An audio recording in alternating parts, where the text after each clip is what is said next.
then turn left onto First Street South. So we've arrived at Al Lang Stadium. Just waiting a second because as you can see, a little tropical storm has just moved in. There you can see it, the Tampa Bay Rowdies. And I'm gonna get closer, but you see those two stars above their name? Those are the two championships that they won. One of them was in 1978, and the other one was in 2012, the NASL Soccer Bowl. So both of them were NASL championships. So that's what those two stars are for. And as you can see, off in the distance there is the marina. Like I said, this is one of the most picturesque stadiums in all of America. It's sitting, I mean, God, how many feet away from the ocean? It has to be the closest sports stadium in America to the ocean. I'm not entirely sure about that. I know the Ocean City Nor'easters up in New Jersey would maybe claim that their stadium's a little closer, but they're not a professional team. They are a semi-pro team. So, like I said, I'm not 100% sure, but 99% sure that this is the closest stadium in America to the water. But here you can see, remember what I was talking to you guys about the two stars right there? There it is. We are currently at Al Lang Stadium in St. Petersburg, Florida.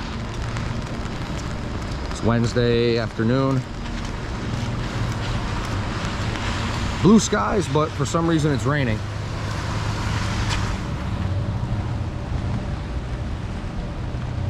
Oh, look at this. Stadium dedicated to Albert Fielding Lang.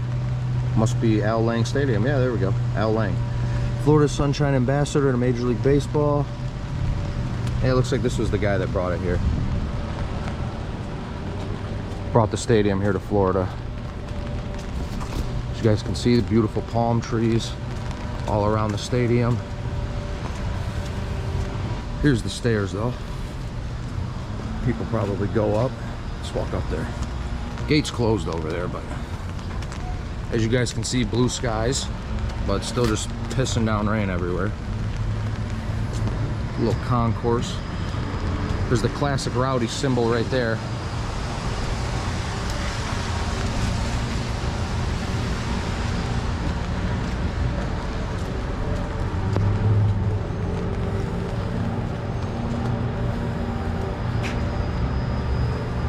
I have a feeling that's going to be a little bit more difficult to get into this stadium than the other college stadiums that we've been in, considering this is a professional stadium.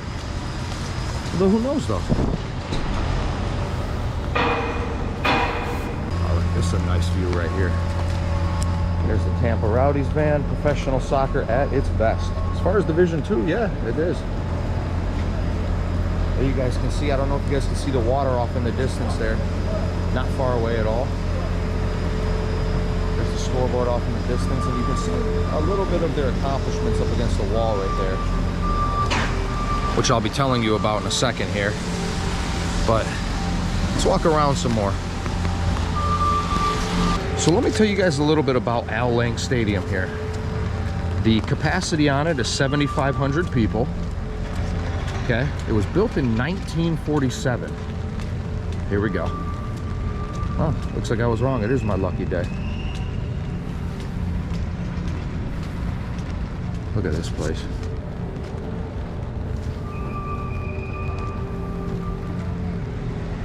See, what I really like, they got hill seats right here. They built these little stands in here.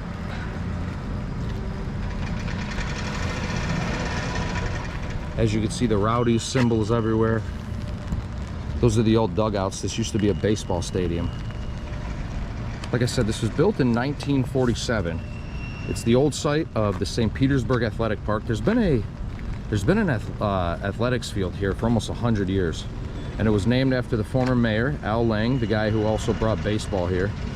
Up until 2008, it was used as a baseball stadium for the New York Yankees. But in 2011, the Rowdies became the primary tenant between an agreement between the club and city of St. Pete, which has made it a soccer-only facility. The Rowdies' majority owner, Bill Edwards, has actually proposed an 18,000 seat stadium here, which I've seen some of the renderings for, and it looks absolutely beautiful. There'd be a like an L-shaped terracing going along this way, and they would keep this L-shaped one here, and they would have the roof coming over. It would still be right here on the water. He really wants to get an MLS team here to add a third team in Florida. We've already had Inter Miami, and we already got Orlando City, so. Here's the stands. See the Rowdies logo? We stand for soccer. Look. This is the old dugouts right here, the old baseball dugouts.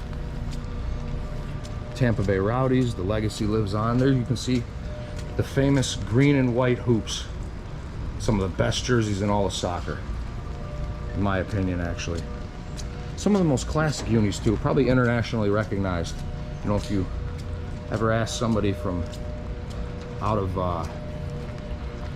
the country if they know any American soccer jerseys, they probably know the Tampa Bay Rowdies one. Those green and yellow hoops. There's some smaller stands off in the distance here. You get a nice look. This is where everyone used to sit for baseball. I really love how they've redone the stadium and put the green and yellow everywhere. You know, besides the dugouts, you can hardly even recognize as a former baseball stadium. Here's the water off to the left. As you guys can see, it's just right across the street here.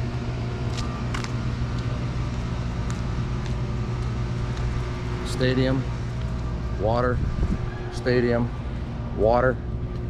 It's the marina right there.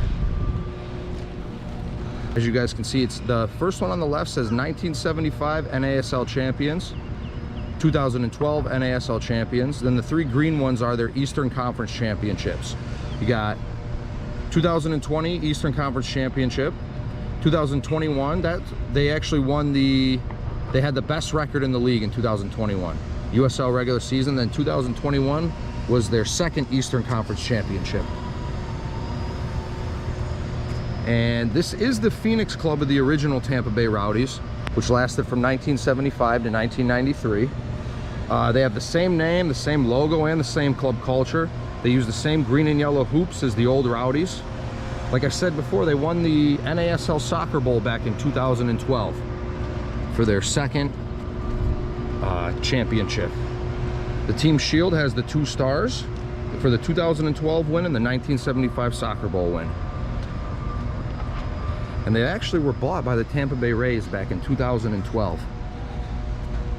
The original Rowdies played in the NASL until it folded in 1993.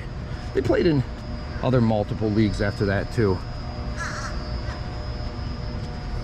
In 2011, they actually beat the Bolton Wanderers 1-0 in a mid-season friendly. 2012, they actually got copyrights to the Rowdies name. For the first couple years, they couldn't use the Rowdies name.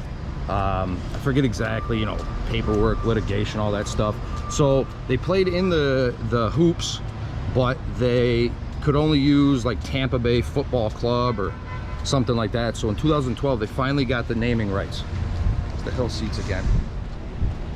Love these hill seats. You see all the little kids and everybody running around over here. I actually was watching a game one time, and there was this lady sitting right here in one of these chairs. She got blasted right in the face with a ball. It's kind of funny, actually. She wasn't paying attention though. You know, she was just giggling with her friends.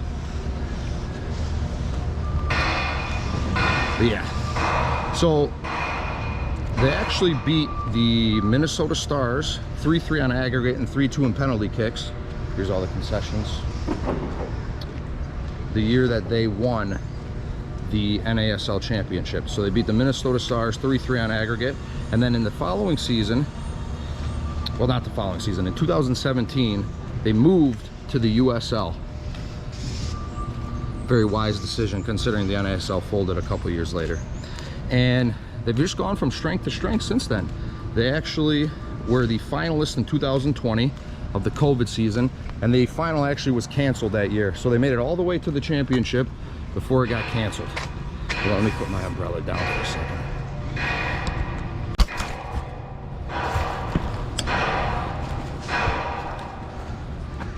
And then they were runners-up in 2021 last year. I actually watched the game. They lost 3-1 right here on this field to Orange County, and they won the best record in the league. Here you go.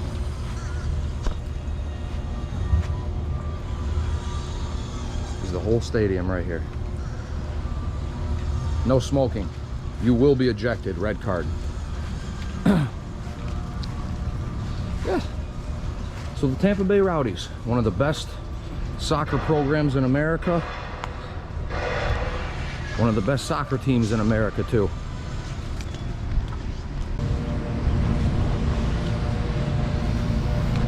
And now you can see blue skies everywhere. It's still raining though.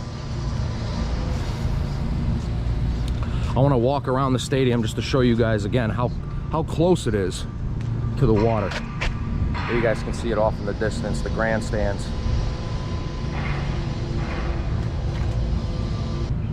Like I said, gone from strength to strength here. Back-to-back Eastern Conference champions. Hosted the USL Championship last year. Had the best record. Maybe the best stadium. Maybe the best unis. Tampa Bay Rowdies. As you guys can see, the marina off in the distance there.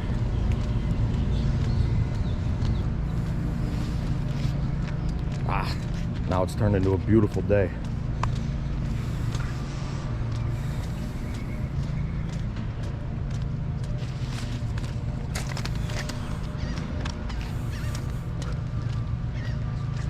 Cut through the gates right here. Here, see if we can walk over here and see the scoreboard better.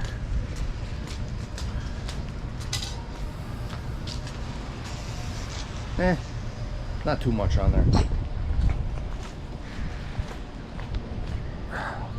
I do love though the 5 titles that they put over there. That's what I'm talking about. When you have one of these stadiums, you know, put the accomplishments of your team up so everybody knows the history. That's one of the small problems with soccer in America. We don't tell the history of it enough. People think that it just started in the last 30 years with the MLS, and they don't realize that we had the US Open Cup, which has been going on for 114 years, older than the World Series, the Stanley Cup, NBA championship, NFL, Super Bowl. Here we go. You guys can see, here's the gates. Here is 2-lane road. And then there's the water right there. Let's go over there to the water and get a good angle of it. Nice car.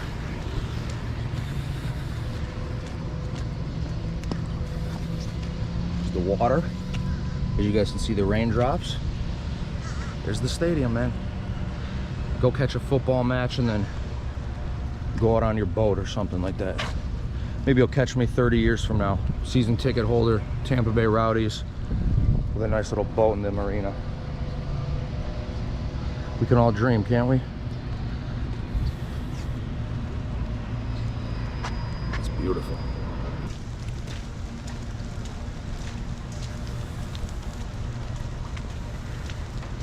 Duty calls.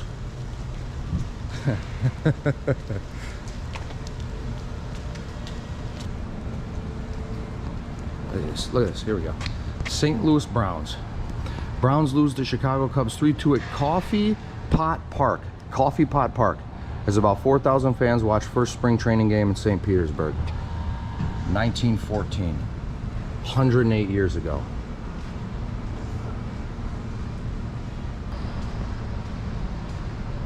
You got the ticket sales, you got the turnstiles right here. But this is the old Rowdies logo right here. Mustache. The 2 years that they accomplished, the 75 and 2010. Or no, that's the year that they were founded, and then the second year that they were founded. Al Lang Stadium, there you go. Dedicated on March 12th of 1977. There's our guy again.